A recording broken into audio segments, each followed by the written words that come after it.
제103편 다윗의 시.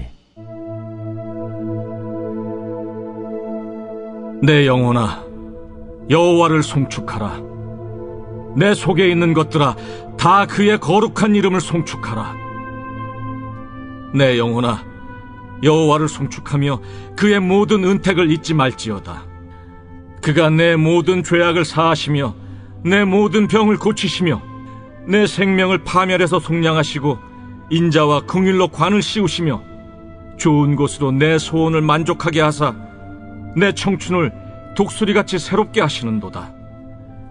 여호와께서 공의로운 일을 행하시며 억압당하는 모든 자를 위하여 심판하시는도다. 그의 행위를 모세에게, 그의 행사를 이스라엘 자손에게 알리셨도다. 여호와는 긍휼이 많으시고 은혜로우시며 노하기를 더디하시고 인자하심이 풍부하시도다.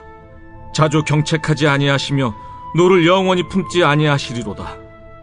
우리의 죄를 따라 우리를 처벌하지는 아니하시며 우리의 죄악을 따라 우리에게 그대로 갚지는 아니하셨으니 이는 하늘이 땅에서 높음같이 그를 경외하는 자에게 그의 인자하심이 크심이로다. 동이 서에서 먼 것 같이 우리의 죄과를 우리에게서 멀리 옮기셨으며 아버지가 자식을 긍휼히 여김같이 여호와께서는 자기를 경외하는 자를 긍휼히 여기시나니 이는 그가 우리의 체질을 아시며 우리가 단지 먼지뿐임을 기억하심이로다. 인생은 그 날이 풀과 같으며 그 영화가 들의 꽃과 같도다. 그것은 바람이 지나가면 없어지나니 그 있던 자리도 다시 알지 못하거니와 여호와의 인자하심은 자기를 경외하는 자에게 영원부터 영원까지 이르며 그의 의의는 자손의 자손에게 이르리니 곧 그의 언약을 지키고 그의 법도를 기억하여 행하는 자에게로다. 여호와께서 그의 보좌를 하늘에 세우시고 그의 왕권으로 만유를 다스리시도다. 능력이 있어 여호와의 말씀을 행하며 그의 말씀의 소리를 듣는 여호와의 천사들이여 여호와를 송축하라.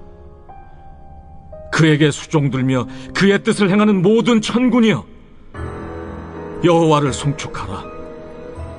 여호와의 지으심을 받고 그가 다스리시는 모든 곳에 있는 너희여 여호와를 송축하라. 내 영혼아, 여호와를 송축하라.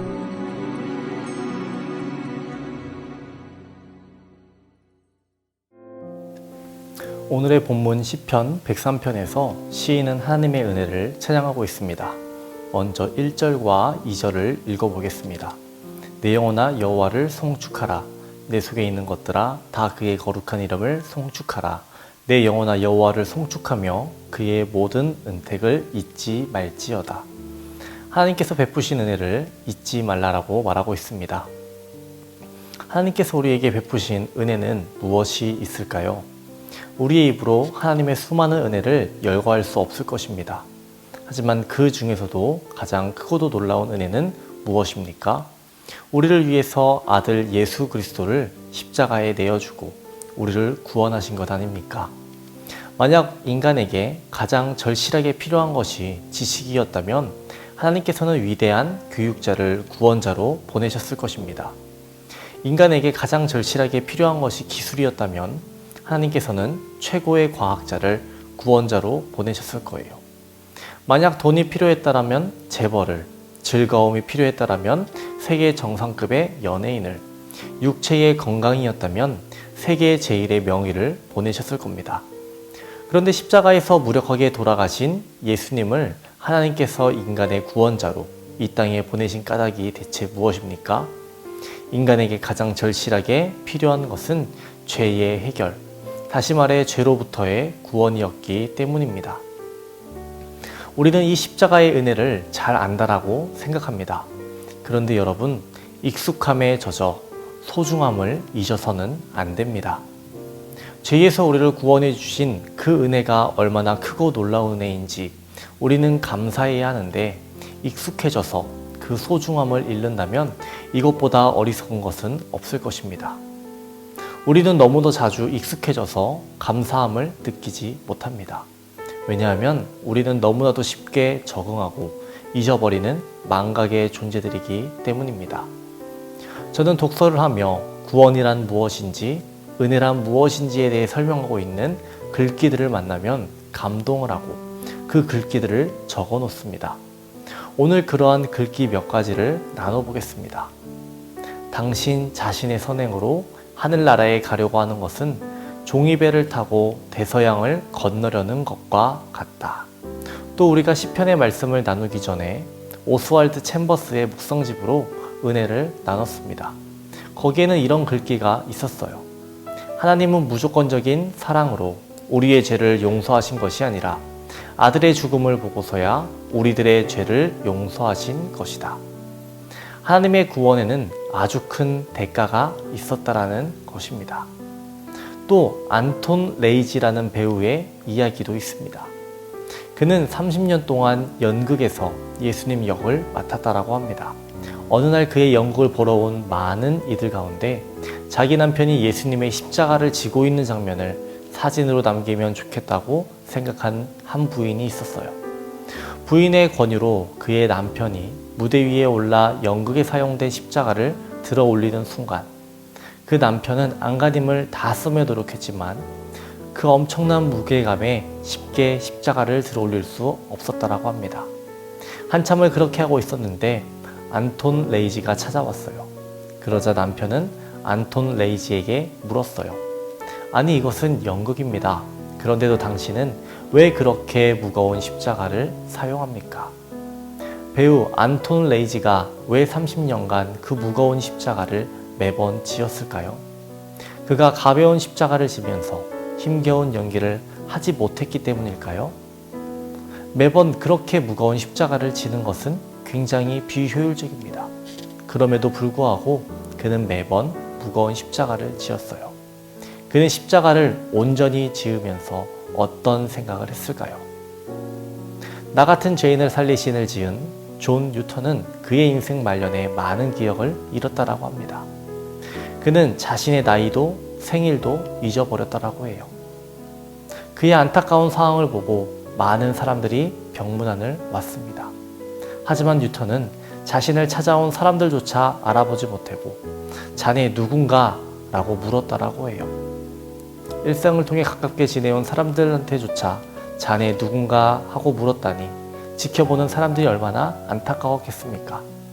한 번은 하도 답답해서 누군가가 뉴턴에게 물었습니다. 선생님, 지금 기억하고 있는 것은 무엇입니까? 뉴턴은 이렇게 대답했다라고 해요. 두 가지가 있어요. 내가 죄인이라는 것과 예수님이 나의 구주라는 것. 이 두 가지는 기억하고 있어요. 하나님의 은혜를 늘 마음에 새기며 기억하는 저와 여러분이 되어야 하겠습니다. 오늘 하루도 주님의 십자가를, 주님의 은혜를 누리며 살아가는 저와 여러분 되기를 주님의 이름으로 축원합니다. 기도하겠습니다. 우리를 사랑하셔서 아들 예수 그리스도를 보내주신 하나님의 사랑을 날마다 기억하는 우리들 될 수 있도록 주여 도와주시옵소서.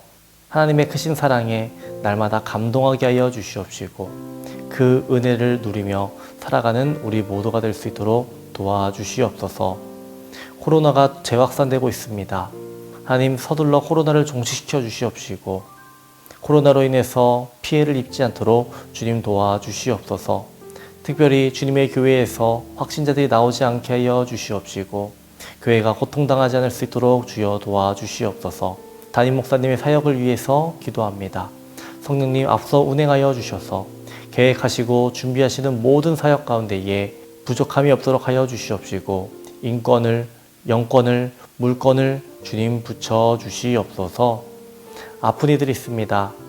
하나님 모두 고쳐 주시옵시고 특별히 항암 치료받는 이규배, 박재순 권사, 오유미 성도, 박서연 청년 주님 붙잡아 주시어서 끝까지 견뎌내게 하여 주시옵시고 마치는 그때까지 용기를 잃지 않을 수 있도록 주님 도와주시옵소서.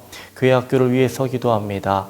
여름 행사가 있습니다. 모든 순서마다 하나님 함께하여 주시옵시고 우리 아이들이 주님 안에서 자라나게 하여 주시옵시고 하나님의 은혜를 알아갈 수 있도록 주님 도와주시옵소서. 주님의 거룩한 교회의 기둥들 될 수 있도록 주님 도와주시옵소서. 오늘 하루도 하나님께 영광 돌리는 삶을 살아가게 하여 주시옵소서. 감사드리며 예수님 이름으로 기도합니다. 아멘.